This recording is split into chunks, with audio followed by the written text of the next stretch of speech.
Estimados hermanitos, buenas noches, o la hora que corresponda cuando vean este video. Espero que lo vean mañana. Vamos a hacer un pequeño resumen de lo que vimos en la clase pasada. Estábamos hablando acerca de la batalla del Armagedón.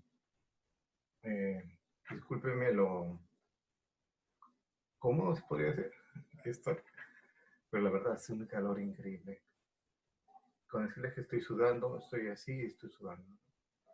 Pero bueno, estamos en verano.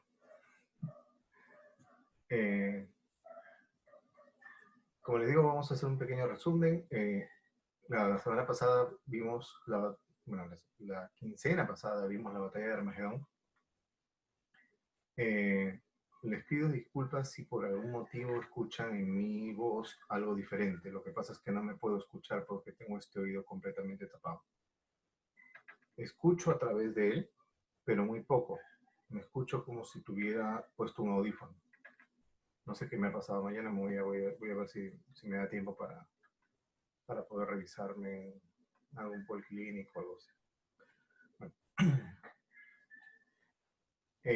La semana pasada vimos 2 puntos, el sitio de la campaña, porque hablábamos de que la batalla de Armagedón como tal es casi podría decirse más que una guerra que una batalla. Hablábamos acerca de que esta guerra empezaba, si bien cierto, en el valle de Megiddo, ¿no? En el monte de Megiddo, pero de ahí se disparaba, iba avanzando, según las escrituras lo mencionan, hacia Jerusalén y más allá, ¿no? Empezaba más o menos a la altura del oeste del río Jordán en la Palestina central del norte, y después poco a poco iba avanzando hasta que llegaba muy cerca a la zona de los egipcios, al desierto de Judea. Eso lo veíamos en varios pasajes, ¿no? También estábamos viendo lo que eran los participantes de la campaña, ¿no? Y habíamos detectado a 5 grandes potencias que iban a participar, 4 de ellas humanas, y la otra era el Señor Jesucristo y sus ejércitos celestiales. Vimos que la primera potencia era la Federación de las 10 Naciones, capitaneadas por la Bestia. La segunda era la Federación del Norte, Rusia y sus aliados. La tercera eran los reyes del Oriente, los pueblos asiáticos de más allá del Éufrates, ¿no? Que más o menos suponemos que puede estar ahí participando China, Japón o alguno de ellos, ¿no? O tal vez Corea del Norte, que tantas ganas tiene de bombardear a todo el mundo. Y la cuarta era el rey del sur, ¿no? Una potencia del norte de África. Lo más probable es que Egipto, ¿no? Egipto y alguna otra que esté por ahí. También empezamos a ver lo que era la invasión de la Confederación del Norte, ¿no? Que habíamos visto algunos detalles de esa confederación, habíamos empezado a detectar algunas teorías también en cuanto a los eventos de la campaña de Armagedón. En realidad habíamos visto 7 puntos, ¿no? Que Armagedón será un conflicto entre el Imperio Romano y la Confederación del Norte, que será un conflicto entre el Imperio Romano y los reyes del Oriente o potencias asiáticas, que Armagedón será un conflicto entre las naciones y Dios, que será un conflicto entre 4 grandes potencias mundiales, que será un conflicto entre el Imperio Romano, Rusia y las potencias asiáticas, que excluirá a Rusia, pero ocurrirá entre la potencia romana, la oriental y la norteña con exclusión de Rusia, y que Rusia será la única agresora en Armagedón. Bueno, esas son las 7 teorías que habíamos visto. También habíamos visto que la invasión de Gog no es la misma batalla de Armagedón, por varias razones, ¿no? También por un número de razones. En la batalla de Gog se mencionan aliados definidos, mientras que en Armagedón están implicadas todas las naciones. Que Gog viene del norte, mientras que en Armagedón los ejércitos vienen del mundo entero. Que Gog viene para tomar botín, mientras que en Armagedón las naciones se reúnen para destruir el pueblo de Dios. Que hay protestas contra la invasión de Gog, pero que en Armagedón no hay protestas por cuanto todas las naciones se han reunido contra Jerusalén. Que Gog es la cabeza de los ejércitos en su invasión, pero en Armagedón la bestia es el jefe de la invasión. Que Gog es derrotado por convulsiones de la naturaleza, mientras que los ejércitos en Armagedón son destruidos por la espada que sale de la boca de Cristo, que los ejércitos de Gog son puestos en orden de batalla a campo abierto, mientras que en Armagedón estarán en la ciudad de Jerusalén, y que el Señor pide asistencia al ejecutar juicio sobre Gog, mientras que en Armagedón Él es el que pisa solo el lagar de la ira del Dios Todopoderoso.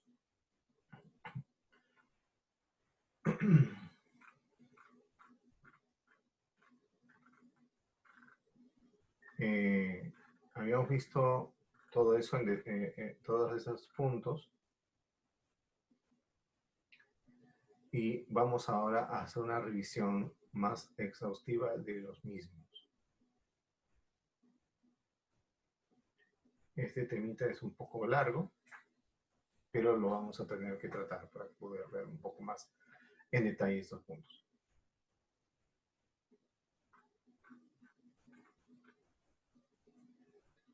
Vamos a revisar en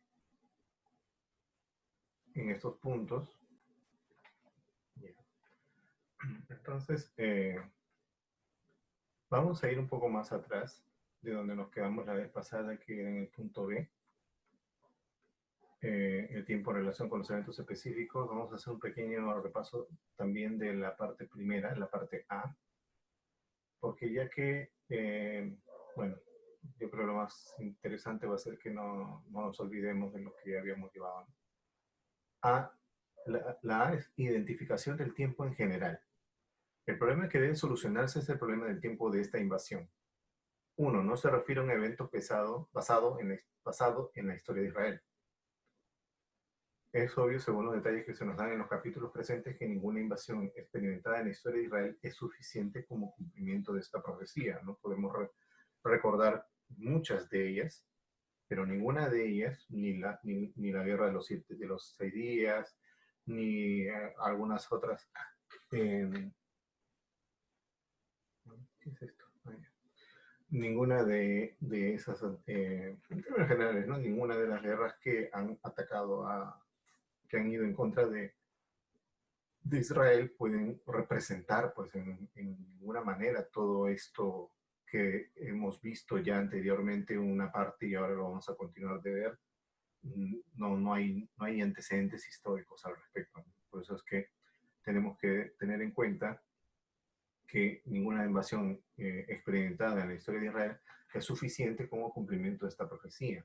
Ha habido invasiones que han causado penalidades a la tierra y al pueblo, pero ninguna que responda a los detalles que se presentan en estos pasajes que estamos viendo, estos versículos que estamos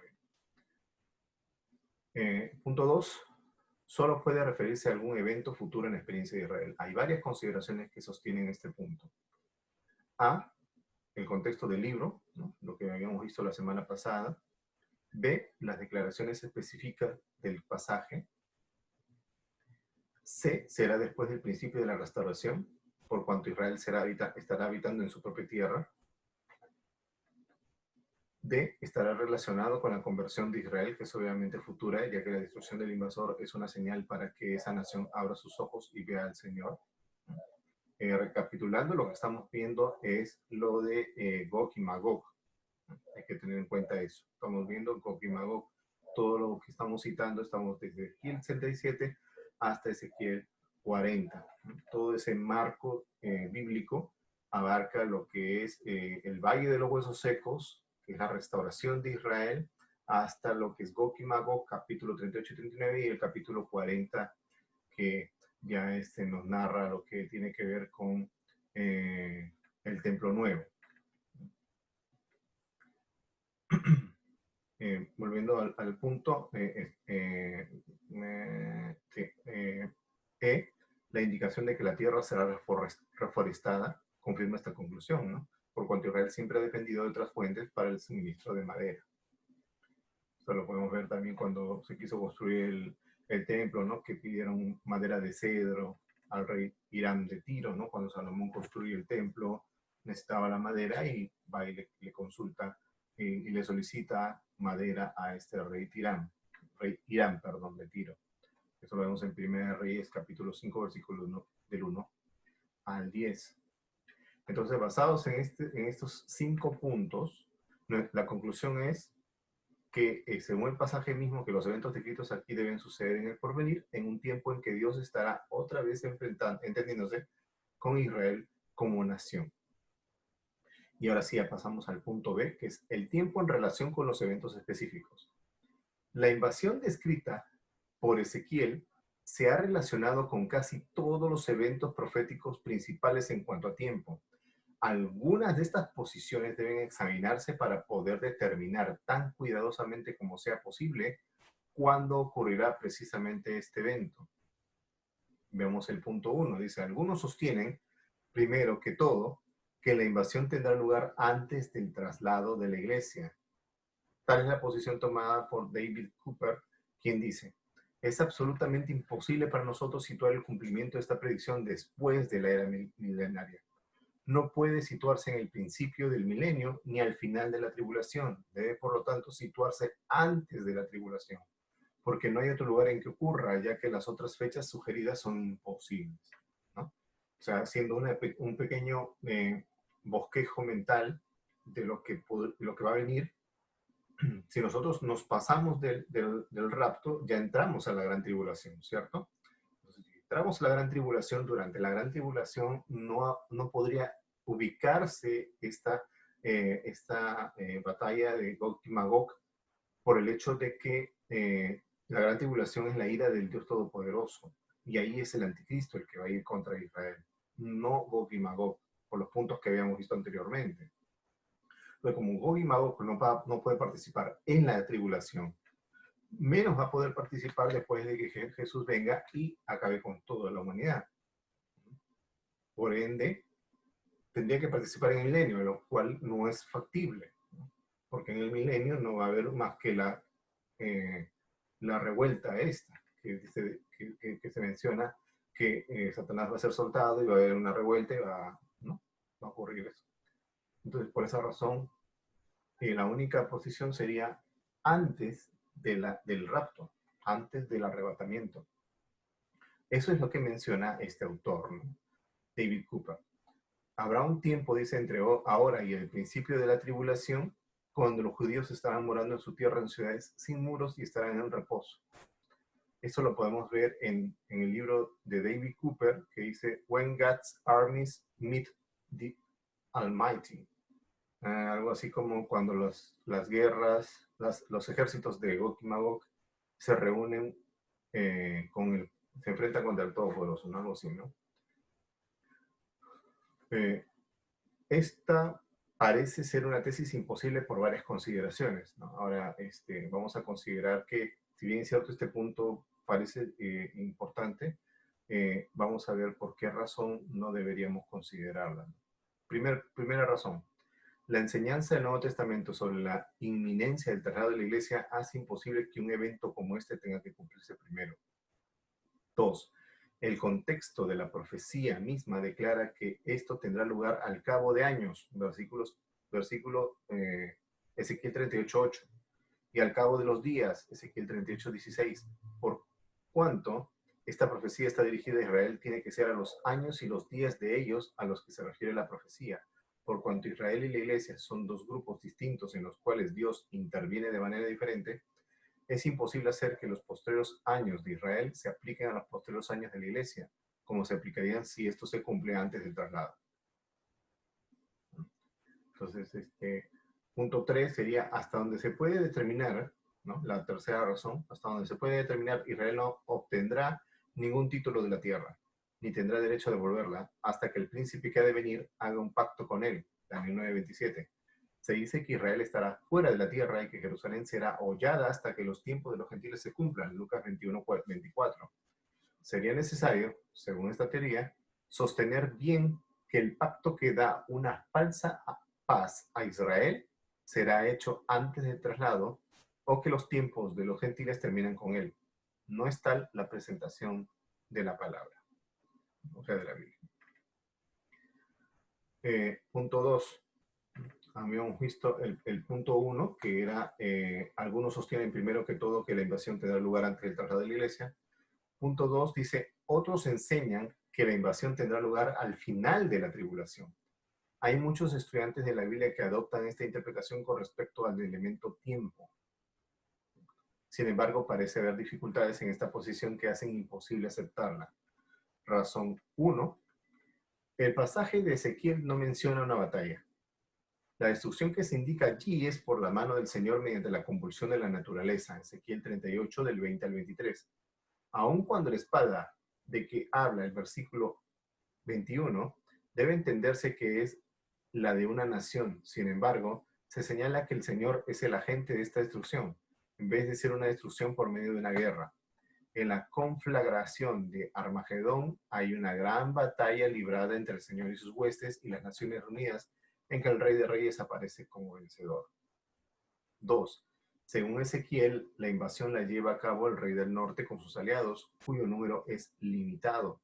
Según Zacarías 14 y Apocalipsis 19, todas las naciones de la tierra serán reunidas para la conflagración. La razón 3. Según Ezequiel, la destrucción sucede sobre los montes de Israel. Capítulo 39, versículos del 2 al 4. Se dice que los eventos de Armagedón tendrán lugar en Jerusalén. Zacarías 12:2, Zacarías 14:2. En el valle de Josafat, Joel 3:12. Y en Edom, Isaías 63:1. Razón 4. En Ezequiel se dice que Israel estará morando en su tierra en paz y seguridad. Ezequiel 38:11. Sabemos, según Apocalipsis 12, del 14 al 17, que Israel no morará en la tierra en paz y seguridad durante la última mitad de la 70ª semana, sino que será el blanco especial del ataque de Satanás. ¿No? Y ahí vemos las 4 razones por las cuales de esa manera se concluye que la invasión de la que habla Ezequiel no se puede identificar con los eventos de Zacarías 14 y Apocalipsis 19, los cuales sucederán al final de la tribulación. Punto 3. Aún otros sostienen que la invasión ocurrirá al principio del milenio.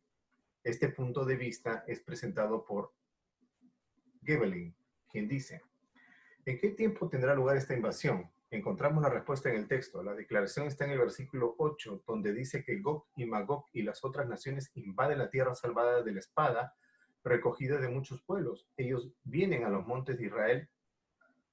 Ellos vienen a los montes de Israel. En el versículo 11 se da a conocer el propósito maligno del invasor. De todo esto aprendemos que la invasión sucederá en el tiempo en que el Señor haya hecho regresar a su pueblo y haya reasumido su relación con el remanente de Israel, ¿no?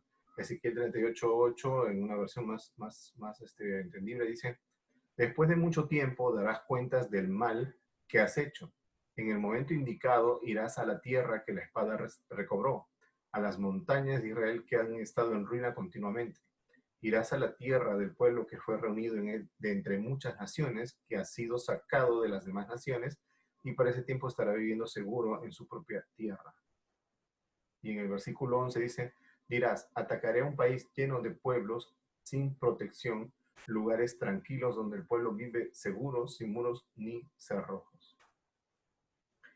La invasión se efectuará algún tiempo después que el imperio bestial y su bestialidad, la bestia y el falso profeta, el anticristo en persona, hayan sido juzgados. Esto nos lo dice Gebelin, ¿no? En el profeta, el estudio que hace del profeta Ezequiel, ¿no? También nos añade una capítulo donde dice: Miqueas nos dice, y este Cristo será nuestra paz cuando el asirio viniere a nuestra... perdón, disculpen, aquí un error en el apunte. Entrará en una época de paz, así todo tenemos suficientes líderes para contraatacar cuando venga Asiria a nuestro país y ponga en pie en nuestro territorio, ¿no? A nuestra tierra debe ser. Si el apunte aquí me ha fallado. Todo esto confirma lo que nos dice Ezequiel 38, del 1 al 23. Aunque pareciera que las escrituras citadas probaran la tesis mencionada arriba, hay argumentos que prueban que esta es una explicación imposible, ¿no? Aquí vemos también otros tantos puntos que vamos a leerlos así rapidito para que no nos tome mucho tiempo. Dice, razón 1, Ezequiel nos dice que la tierra estará contaminada durante 7 meses por causa de los cuerpos muertos. Tal cuadro parece imposible en vista de la limpieza que se efectuará mediante el retorno del Mesías. En Jeremías 25, 32 al 33 se declara que el Señor destruirá a todos los malos de la tierra cuando regrese. Esto se amplía aún más en Apocalipsis 19, 15 y 18. Parece imposible pensar que una horda de la naturaleza que describe Ezequiel escape a la destrucción a su venida y se levante de inmediato contra él. Razón 3, según Mateo 25, del 31 al 46, todos los gentiles se presentarán ante el juez para determinar quiénes entrarán al milenio. Por cuanto no entrará en ese reino ninguna persona que no sea salva, ni judía ni gentil, es imposible pensar que pueda haber tal apostasía por parte de personas salvas con la cual se cumpliría la profecía de Ezequiel. Razón 4, Isaías 9, del 4 al 5, predice la destrucción de todas las armas de guerra después que comience el milenio. ¿Dónde obtendrían los ejércitos del rey del norte su armamento a la luz de esta predicción? Razón 5, Isaías 2, del 1 al 4, expresa que cesarán las guerras con la venida de Cristo y la institución del milenio. Razón 6, según Apocalipsis 20, del 1 al 3, Satanás será atado al comienzo del milenio y de esa manera no estará operante para generar tal movimiento contra Israel. Razón 7, Dios empieza a entenderse con la nación de Israel al comienzo de la 70ª semana, después de la traslación de la iglesia. Esa nación será llevada de nuevo a su tierra. Ezequiel 38:11, Ezequiel 37, del 1 al 28, aunque en incredulidad para prepararla mediante la disciplina para la venida del Mesías. De esa manera, Miqueas pudo decir correctamente: este Cristo será nuestra paz, cuando el asirio viniera a nuestra tierra. Miqueas 5:5. Aun cuando estos eventos tendrán lugar antes de la segunda venida de Cristo, la profecía de Miqueas no hace necesaria la presencia visible de Cristo, pero sí promete su protección. Vamos a ver, en realidad he apuntado varios puntos, pero creo que lo vamos a detener aquí un poco porque se va a hacer muy extenso, ¿no? Muy extenso. En realidad creo que me emocioné con tantas posturas que hay al respecto.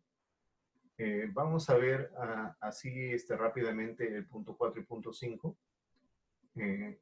Y de ahí nos vamos a pasar al siguiente punto. Punto 4 dice: aún otros enseñan que la invasión tendrá lugar al fin del milenio. Los que se adhieren a esta posición sostienen que el Gog y el Magog de Ezequiel y los de Apocalipsis 28 son los mismos. Esto parece una imposibilidad por las siguientes consideraciones. Razón 1, Ezequiel menciona solo una coalición del norte implicada en la invasión. En Apocalipsis, todas las naciones de la tierra se reúnen. Bueno, creo que con esa nos basta para darnos cuenta que la razón, el punto 4 no tiene cabeza, ¿no? Por tanto, estas consideraciones hacen imposible la aceptación de la teoría en cuanto al tiempo de la invasión. No es posible que sea después del milenio, ¿no? Cuando es desatado Satanás. Finalmente, se sugiere que la invasión tendrá lugar en la mitad de la 70ª semana. Parece haber varias consideraciones que pueden indicar que esta invasión del Reino Norte, la tierra de Palestina, sucederá en la mitad de la semana en la cual se desatará el ataque satánico contra el pueblo de Dios, con el cual él está arreglando cuentas, tal como se registra en Apocalipsis 12, del 14 al 17. La invasión ocurrirá en un tiempo en que Israel estará morando en su propia tierra. Ezequiel 38:8. No hay indicación alguna de que Israel tendrá derecho a ocupar su propia tierra hasta el tiempo del pacto que hará con él el príncipe que debe venir de 1927. Evidentemente, ese príncipe, debido a la autoridad que se le dará por ser cabeza del Imperio Romano revivido, buscará solucionar la disputa árabe-israelí, dando a Israel el derecho a ocupar la tierra. La invasión vendrá un tiempo después que este pacto sea confirmado. Punto B. La invasión ocurrirá cuando Israel está morando en su tierra en paz. Los que creen que esta invasión sucederá al principio del milenio interpretan que la paz que disfrutará Israel será la paz prometida por el Mesías. No hay nada en el texto que indique que esta sea la verdadera paz mesiánica, más bien parece ser la falsa paz que se le habrá garantizado a Israel mediante el pacto, que es llamado vuestro pacto con la muerte en Isaías 28:28. Israel estará aún en incredulidad por cuanto la nación no llegará a ser creyente hasta después de la segunda venida de Cristo. Esta reunión se describe en Ezequiel 37, del 1 al 28, y la condición de la nación se indica claramente en el versículo 8 de Ezequiel 37. No se podría decir que Israel estará en paz después del periodo de la tribulación, por cuanto la tierra habrá sido destruida por la invasión y el pueblo esparcido. Sin embargo, la nación podrá estar morando con relativa paz en la tierra y la primera mitad de la semana.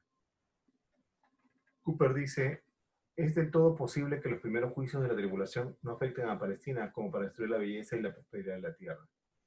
Punto C. Ezequiel usa dos expresiones en el capítulo 38 que pueden dar una indicación en cuanto al tiempo de esta invasión. En el versículo 8 aparece la expresión al cabo de años y en el versículo 16 al cabo de los días de la historia de Israel.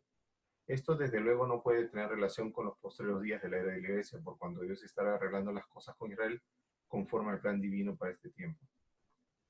Hay otras expresiones similares que pueden requerir clarificación en este punto. El término día posterior es una expresión que se relaciona con la resurrección y el programa del juicio. El término posteriores tiempos se relaciona con el tiempo de la glorificación, salvación y bendición de Israel en la era del reino. El término al cabo de los días o al cabo de años se relaciona con el tiempo que precede a los posteriores días. Esta expresión se refiere a la era milenaria y aquella al periodo de la tribulación. En Deuteronomio 4:27, Moisés predice un esparcimiento debido a la infidelidad, pero promete restauración. En el versículo 30 dice, cuando estuviereis en angustia y te alcanzaren todas estas cosas, y en los posteriores días, aquí los posteriores días se relacionan con la tribulación. En Daniel 2:28 el profeta revela lo que ha de acontecer en los posteriores días y luego indica los sucesos del reino hasta la forma de final del poder gentil mundial en la 70ª semana. En Daniel 8:19, Daniel 8:23, donde el profeta habla del fin de la ira, se refiere al fin del reinado de ellos. También en Daniel 10:14 el término posteriores días se usa en relación con los eventos que preceden a la era milenaria. Puesto que Ezequiel usa estas expresiones, la conclusión es, pues, que los eventos descritos por este profeta deben ocurrir dentro de la 70ª semana. Daniel 11:40 parece tener relación con el mismo periodo, por cuanto el profeta sitúa estos eventos al cabo del tiempo. Esta expresión parece separar el evento del cabo o fin. Punto D dice, muchos comentaristas creen que Daniel 11:41 se refiere a la ocupación de la tierra de Palestina por la bestia. El evento que induce a la bestia a ocupar la tierra es la invasión de Palestina por parte del rey del norte, Daniel 11:40. El pacto que hace la bestia de 9:27 evidentemente le garantiza a Israel el derecho inviolable a su tierra. Es necesario algún evento para que la bestia abrogue su pacto. Por cuanto se dice que el pacto será quebrantado a la mitad de la semana del 9:27 y la invasión del norte parece ser la causa de la ruptura del pacto, Daniel 11:41, se puede concluir que esta invasión tendrá lugar en la mitad de la semana. Punto E. Se reconoce que los eventos de la última mitad de la semana se deben a que Satanás habrá sido arrojado del cielo. Evidentemente, el primer acto de oposición de Satanás contra Israel será el de mover al rey del norte a esta invasión. Este es el principio de una gran campaña que comienza a la mitad de la semana y continúa hasta la destrucción de los poderes gentiles cuando regrese el Señor. Se ha observado que la palabra que se tradujo batalla en Apocalipsis 16:14, de acuerdo con el léxico de Teyer, sería mejor traducirle campaña, por cuanto significa movimientos de ejércitos y está en contraste con una batalla aislada. La observación es, pues, que Dios mira a todos estos movimientos de ejércitos como una gran campaña que terminará con su destrucción en el regreso de Cristo. La campaña, si esta interpretación es correcta, comprenderá un periodo de 3 años y medio. Hay varios puntos más que ven en este tema. Vamos a saltarnos hasta el punto J. La cronología de varios pasajes importantes que tratan de estos eventos parece sostener la tesis. En Isaías 30, del 1 al 33 y 31, en Isaías 30 y 31 hay una descripción de la destrucción del rey del norte. A esta le sigue la destrucción de todas las naciones en Isaías 33 y Isaías 34. Y luego sí una descripción del milenio en Isaías 35. En el libro de Joel encontramos la misma cronología. En Joel 2 hay una descripción de la invasión del ejército del norte, Joel 2:20, seguida de una descripción de la destrucción de las naciones en Joel 3, en Joel capítulo 3. Y luego se describe el milenio, Joel 3, del 17 al 21. En ambos pasajes la cronología es la misma. Los ejércitos del norte son destruidos en un tiempo separado, en un movimiento distinto, antes de la destrucción de los ejércitos de las naciones, después de la cual vendrá el milenio. situar los eventos en la mitad de la semana es la única posición consecuente con la cronología de estos extensos pasajes. Tal punto de vista nos conducirá a la siguiente cronología de eventos. 1. Israel hace un falso pacto con la bestia. Tomen en cuenta, tal vez lo de anterior es un poco tedioso, ¿no? Pero es importante ver cuántos puntos de vista hay. He tomado una recapitulación, hay bastantes, pero he tomado una recapitulación lo más cortas posibles, pero bueno, al final de cuentas me salió un poco largo. Es por eso que me he saltado varios puntos. Pero este punto, permíteme retroceder un poco, es el punto en el cual se indica que la invasión de Gog y Magog tendrá lugar en la mitad de la 70ª semana. Entonces, ahora se va a hacer una recapitulación de todos estos eventos en una especie de cronología, ¿no? Israel hace un falso pacto con la bestia y ocupa su tierra con una falsa seguridad. Esto lo vemos en Daniel 9:27, en Ezequiel 38:8 y en Ezequiel 38:11, perdón. 2. Debido a un deseo de despojos a expensas de una presa fácil, el rey del norte, motivado satánicamente, invade Palestina. Ezequiel 38:11, Joel 2 del 1 al 21, Isaías 10:12, Isaías 30 del 31 al 33 e Isaías 31 del 8 al 9. La bestia, punto 3, la bestia quebranta su pacto con Israel y ocupa la tierra, Daniel 11 del 41 al 45. 4. El rey del norte es destruido sobre los montes de Israel, Ezequiel 39 del 1 al 4. 5. La tierra de Palestina es ocupada por los ejércitos de la bestia, Daniel 11:45. 6. En este tiempo se lleva a cabo la gran coalición de naciones que forman gobierno con la bestia, Salmo 2 del 1 al 3, perdón, y Apocalipsis 13 del 7. Apocalipsis 13:7. 7. Los reyes del oriente marchan contra los ejércitos de la bestia, Apocalipsis 16:12, evidentemente como resultado de la disolución del gobierno de Gog. 8. Cuando las naciones de la tierra se hayan reunido alrededor de Jerusalén, Zacarías 14 del 1 al 3 y el valle de Josafat, Joel 3:2, el Señor regresa para destruir todas las potencias gentiles del mundo de manera que él mismo pueda gobernar las naciones. Eso se describe aún más en Zacarías 12 del 1 al 9, Zacarías 14 del 1 al 4, Isaías 33 del 1 al 24, Isaías 34 del 1 al 17, Isaías 63 del 1 al 6, Isaías 66 del 15 al 16, Jeremías 25 del 27 al 33 y Apocalipsis 20 del 7 al 10. Mi deseo es que analicemos una buena cantidad de versículos para que entendamos bien lo que se está tratando aquí. Vamos a hacer una recapitulación. Israel hace el pacto con la bestia y este ocupa su tierra. Después de eso ocurre la invasión del rey del norte a Palestina. La bestia quebranta su pacto con Israel y ocupa la tierra. El rey del norte es destruido sobre los montes de Israel. La tierra de Palestina es ocupada por los ejércitos de la bestia. En ese tiempo se hace la coalición de las naciones que forman el gobierno con la bestia. Ahí vienen los reyes del norte, marchan contra los ejércitos de la bestia, ya porque claramente ya no está el gobierno de Gog. Y de ahí ya todas esas naciones de la tierra que se han reunido ya son atacadas por el Señor cuando Él regrese y acaba con todo esto y comienza el milenio, ¿no? Esta es más o menos una recapitulación de lo que va a ocurrir más o menos en lo que va a ser la gran tribulación.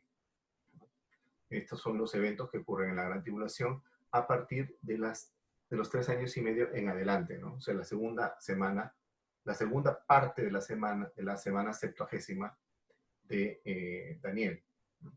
O sea, hablando de la gran tribulación, los 7 años y medio, estamos hablando ahorita del ataque de Gog y Magog, cuando el anticristo hace el pacto con Israel. En ese pacto que hace con Israel, el rey del norte, que es Gog, ataca a Palestina, se quiebra el pacto a la mitad de la semana, que es después de los 3 años y medio, y ahí comienza todo lo que es la creación de esta coalición de naciones que van en contra de Jerusalén, y cuando ya se reúnen como tales, junto con la marcha de los reyes del oriente, llega el Señor Jesús y acaba con todo.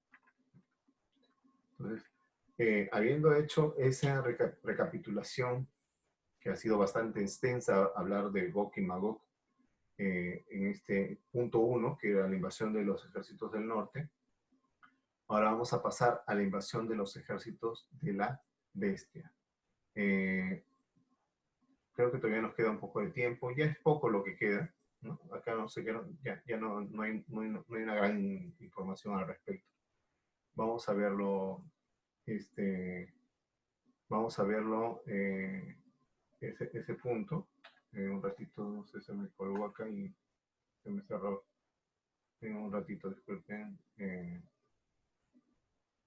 Se me ha cerrado las notas que tenía abiertas.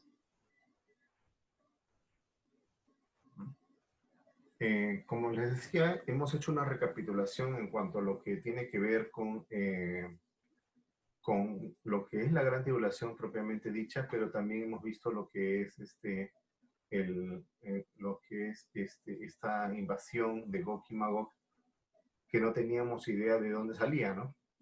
Según las diferentes cantidades de puntos que hemos visto, un total de 5 puntos de vista. En el quinto punto llegamos a la conclusión de que se comprenderá en un periodo de 3 años y medio, ¿no? Hay en realidad un total de J puntos, creo que es 11, creo, en el cual se ven estas razones, ¿no? Estas razones por las cuales el punto 5 es el correcto, en el cual Gog y Magog va a atacar cuando Palestina esté confiada por lo del pacto con la bestia. Ahora pasamos a lo que es la invasión de los ejércitos de la bestia. La invasión a Palestina por la Confederación del Norte llevará a la bestia y sus ejércitos a la defensa de Israel como su protector. Esta invasión es descrita por Daniel. En Daniel 11, 40 al 45 dice: y entrará por las tierras. Vamos a leer mejor en una versión más moderna. Dice: en el momento final, el rey del sur y el rey del norte tendrán un enfrentamiento. El rey del norte atacará al sur con carros de combate, tropas de caballos y barcos. El rey del norte aparecerá como una inundación, acabando con todo su paso. El rey del norte también invadirá a nuestra hermosa tierra y habrá muchos muertos, pero se salvarán los habitantes de Edom y Moab y los líderes de Amón. El rey del norte seguirá atacando muchos países y llegará hasta Egipto. Se apoderará del oro, la plata y las riquezas de Egipto. Más tarde llegará a Libia y a Etiopía, pero recibirá noticias del oriente y del norte que lo enfurecerán y lo asustarán. Entonces saldrá furioso a destrozar por completo a muchas naciones. Él levantará sus campamentos entre el mar y el hermoso monte santo. Esto se refiere a Jerusalén. Y allí el rey malvado del norte morirá y no tendrá a nadie que lo ayude cuando llegue su fin. Es difícil determinar las actividades de las naciones que están implicadas en este capítulo. Muchos han creído que la invasión mencionada en este capítulo es la del rey del norte y la del sur. Sin embargo, en el versículo 36, el rey voluntarioso, identificado previamente como la bestia, se nos introduce y sus actividades parecen reseñarse en lo que sigue. Los versículos 40 y 45 difícilmente pueden describir, 40 al 45, perdón, difícilmente pueden describir las actividades de las fuerzas combinadas de los reyes del norte y del sur, pues en ese caso se hubiera empleado el pronombre ellos. Por cuanto se usa el pronombre él, el pasaje debe describir las actividades posteriores del rey voluntarioso, o sea, de la bestia. Sobre esto escribe Peters: y entrará por las tierras. Esta es quizá la cláusula que ha causado mayor dificultad a los críticos, debido a la repentina transición de una persona a otra. Si tuviésemos que limitarnos a esta profecía, sería imposible decidir por el lenguaje qué rey es este, que ha de entrar por las tierras, si es el rey del norte o el del sur, o el del Imperio Romano. Pero este punto no se ha dejado a las conjeturas nuestras. Encontramos en Daniel 2, del 1 al 49, y Daniel 7, del 1 al 28, y Apocalipsis 17, del 1 al 18, que el rey que vencerá de ese modo en el tiempo del fin se identifica como la cuarta bestia, el poder romano. tomando otras profecías como intérpretes, se refiere al poder romano y a su última cabeza, que invadirá otras tierras, con las cuales se quiere decir que el rey del sur y el rey del norte no habrán tenido éxito contra él. Esto lo vemos de este autor, Peters, en su libro Theocratic Kingdom, o sea, el reino teocrático, en el volumen 2, en la página 654. Mediante este pasaje se descubren varios rasgos con respecto al movimiento de esta invasión. 1. El movimiento de la campaña comienza cuando el rey del sur se moviliza contra la coalición de la bestia y el falso profeta, Daniel 11:40, la cual sucederá al cabo del tiempo. Al rey del sur se une la Confederación del Norte, la que ataca al rey voluntarioso por medio de una grande fuerza en tierra y mar, Daniel 11:40. Jerusalén será destruida como resultado de este ataque, Zacarías 12:2, y a la vez los ejércitos de la Confederación del Norte serán destruidos, Ezequiel 39 del 1 al 29 y Zacarías 12:4. Todos los ejércitos de la bestia entran a Palestina, Daniel 11:41, y conquistan todo ese territorio, Daniel 11:41 al 42. Solamente Edom, Moab y Amón escapan. Es evidente que la coalición de Apocalipsis 17:13, que nos dice, todos estos 10 reyes tendrán el mismo propósito, le darán su poder y autoridad a la bestia, se forma en este tiempo. 4. Cuando la bestia esté extendiendo su dominio a Egipto, le llegará un informe alarmante, Daniel 11:44. Puede ser el informe del acercamiento de los reyes del Oriente, Apocalipsis 16:12, que se congregan por causa de la destrucción de la Confederación del Norte para desafiar la autoridad de la bestia. 5. La bestia muda su cuartel general a la tierra de Palestina y reúne sus ejércitos allí. Eso lo vemos en lo que leímos Daniel 11:45, ¿no? Él levantará sus campamentos entre el mar y el hermoso Monte Santo. Allí el rey malvado del norte morirá y no tendrá nadie que lo ayude cuando llegue su fin. Es ahí donde su destrucción se llevará a cabo. Ahora pasamos al punto 3, la invasión de los ejércitos del oriente. Este sería el punto grande, por llamarlo de alguna manera, 3, ¿no? Porque hemos visto el punto 1, que es los reyes del norte, el punto 2, que son los ejércitos de la bestia. Ahora estamos viendo el punto 3, de los grandes puntos que estamos viendo, porque hemos visto varios puntitos pequeños dentro, que es la invasión de los ejércitos del oriente. Apocalipsis 16:12 revela que algún evento sobrenatural ocasionará la remoción de lo que impide que las potencias asiáticas entren a la región de Palestina a desafiar la autoridad de la bestia, ¿no? Sabemos que debido a lo natural es bien difícil que tropas en modo terrestre puedan llegar a Palestina, pero hay algo que se elimina fácilmente, que se elimina en este Apocalipsis 16:12. El pasaje nos dice, luego el sexto ángel vació su copa sobre el gran río Éufrates y el agua del río se secó. Así se preparó el camino a los reyes que venían del oriente. Ahora, un autor muy reconocido, muy reconocido, llamado Walworth, John Walworth, dice, la secada del Éufrates es un preludio del acto final del drama, no el acto mismo. Debemos concluir, pues, que la más probable interpretación de la secada del Éufrates es la que sostiene que, por un acto de Dios, su caudal será interrumpido, así como fueron interrumpidas las aguas del Mar Rojo y la del Jordán.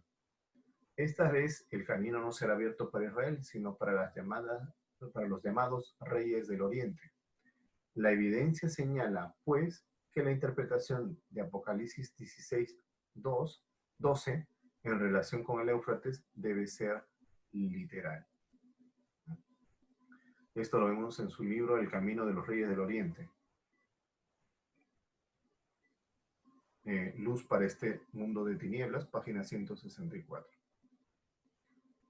No se puede determinar quiénes serán precisamente estas fuerzas representadas por los reyes del Oriente, ¿no? Como yo les había dicho anteriormente, tal vez sea China, puede ser tal vez Corea del Norte o Japón, ¿no? Inclusive algunos países de de la antigua Unión Soviética, no hay algo que nos defina exactamente quiénes, ¿no? Pero sabemos que son esas potencias ahorita y que puede ser lo más probable que China, creo que sí o sí va a estar por la cantidad de su ejército, que se menciona también en Apocalipsis.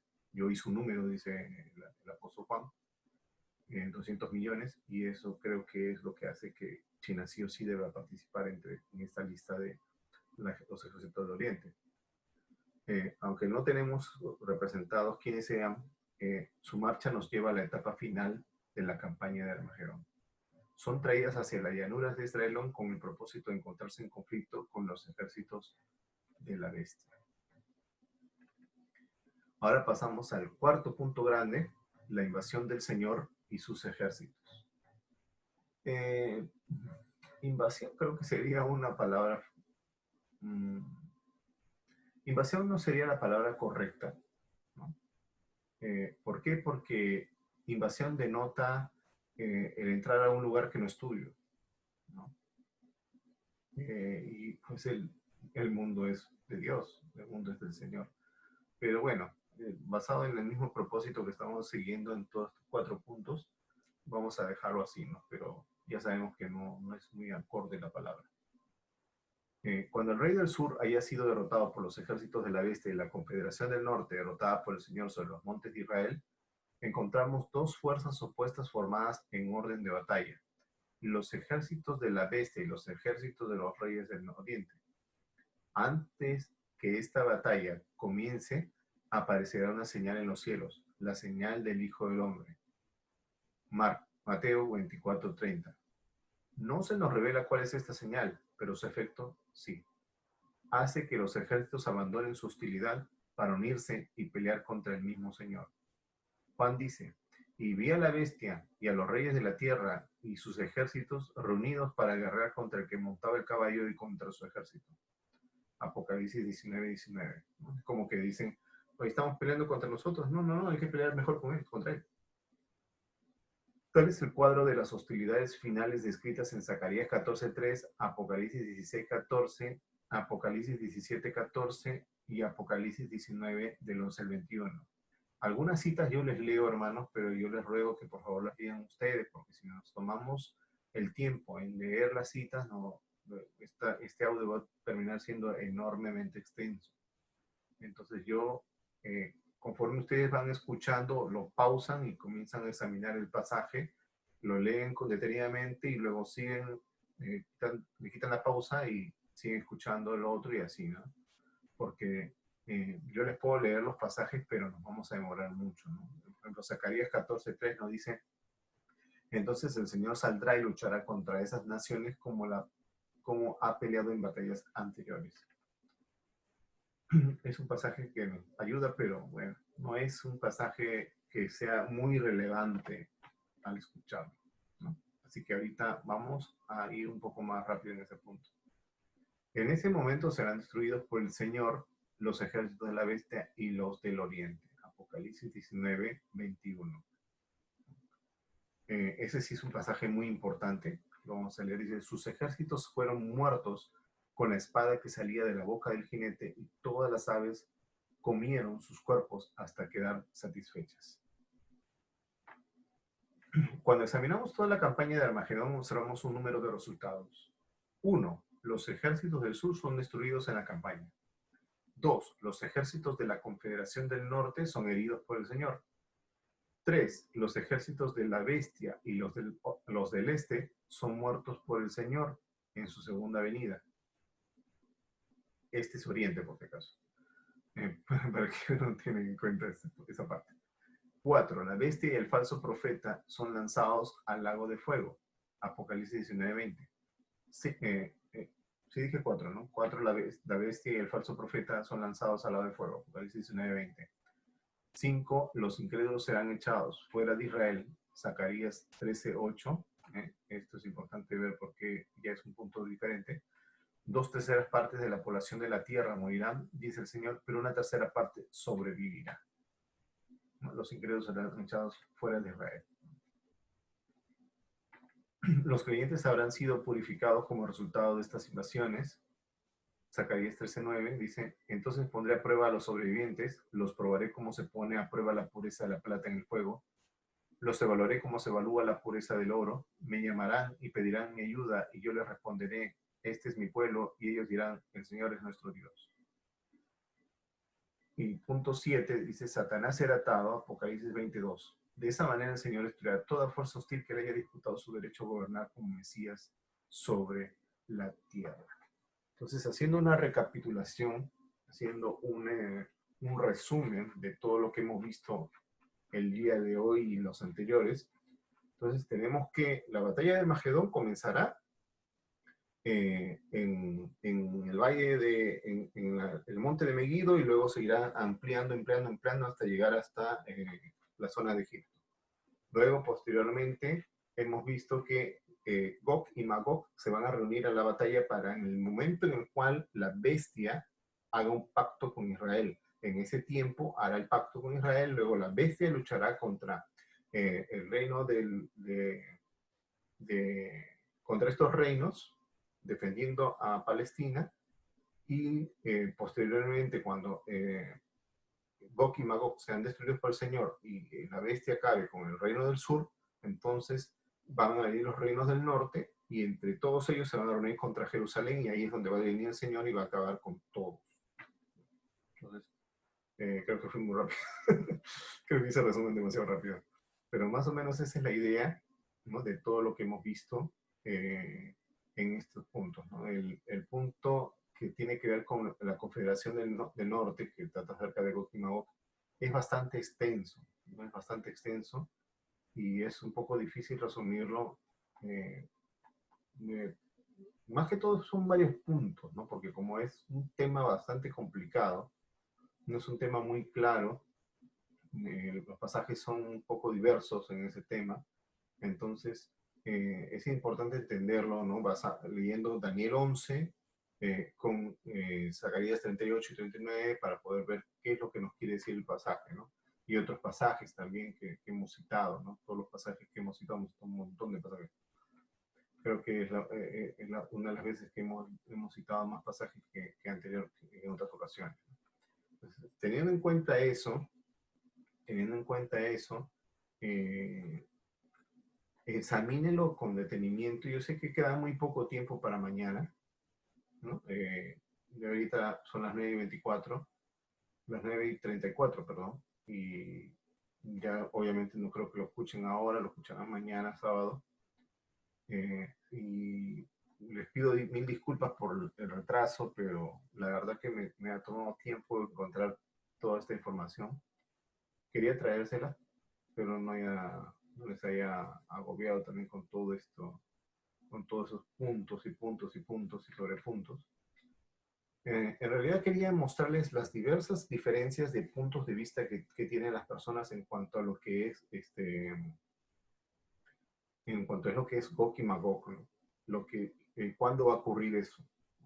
Hay 4 puntos que hemos visto que debido a diferentes razones se excluyen totalmente, no pasa nada con ellos, ¿no? Algunos dicen que va a ser en la época del milenio, algunos dicen que va a ser antes del rapto, ¿no? Algunos inmediatamente después del rapto, etc. O sea, hay varios puntos de vista, ¿no?, que quieren tratar de encajar. Algunos dicen después del milenio, cuando ocurre esta rebelión última de Satanás, etcétera, etcétera, ¿no? Pero no es muy factible esos puntos, no tienen apoyo y hemos visto esa falta de apoyo que han tenido estos puntos. Y nos hemos quedado con el punto 5, que es el que dice que va a ser durante la gran tribulación, ¿no?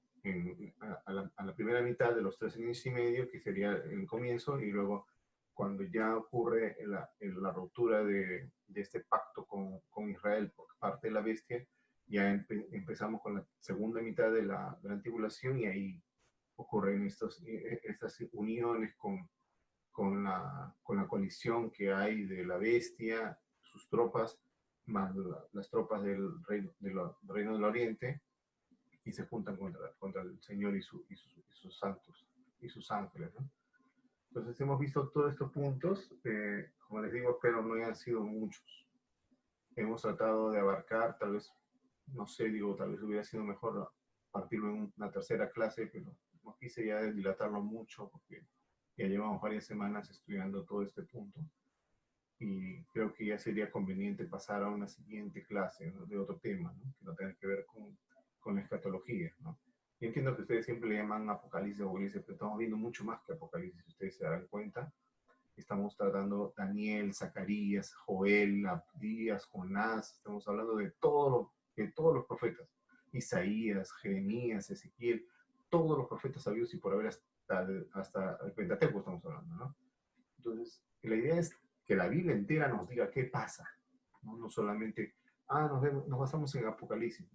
Hay un principio de la hermenéutica que dice que la Biblia se interpreta a sí misma, ¿no? Entonces es importante que si un pasaje no me dice algo, el otro me lo va a aclarar, el otro me lo va a revelar, ¿no? Como decía eh, el autor, que no recuerdo ahorita cuál era porque está en una de las notas, decía algo muy importante, ¿no? Decía, si nos quedáramos solamente en este versículo, no tendríamos ni idea de lo que pasa, ¿no?, ni quién es estos reyes ni nada, pero como tenemos otros pasajes que nos sustentan, entonces esos nos aclaran el punto, ¿no? Y esa es la idea. Yo, ya haciendo un pequeño paréntesis en cuanto al tema que estamos viendo, yo les recomiendo que siempre hagan eso. Nunca se queden con un solo versículo, un solo pasaje de la Biblia, porque la Biblia es un todo. No estamos hablando de 66 libros aislados. Los 66 libros siguen una línea recta en la cual nos habla acerca de cómo Jesús fue desarrollándose a través de la historia.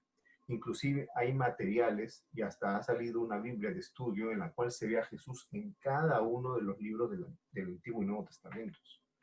Desde Génesis hasta Apocalipsis, cómo es que se va revelando Jesús, cómo se va mostrando Jesús en cada uno de los versículos, en cada uno de los versículos, en cada uno de los capítulos de los libros, cómo se va revelando. Entonces, esa es la idea, que nosotros entendamos que la Biblia es un todo, ¿no? Si tomamos solo Apocalipsis y nos olvidamos de los 65 libros aparte, no entendemos ni jota ni papas de nada.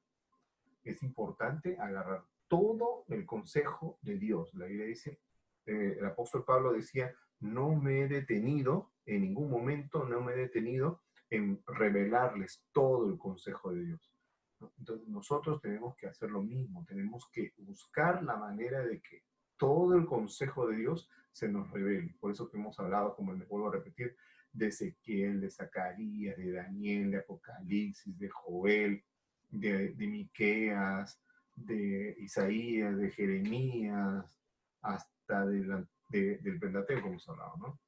Entonces, eh, sé que a veces soy un poco cansino con esto, pero por favor, estudien la Biblia, estudien la Biblia. Ahorita tenemos mucho tiempo en casa, ¿no? Yo no, pero algunos de ustedes tienen mucho tiempo en casa.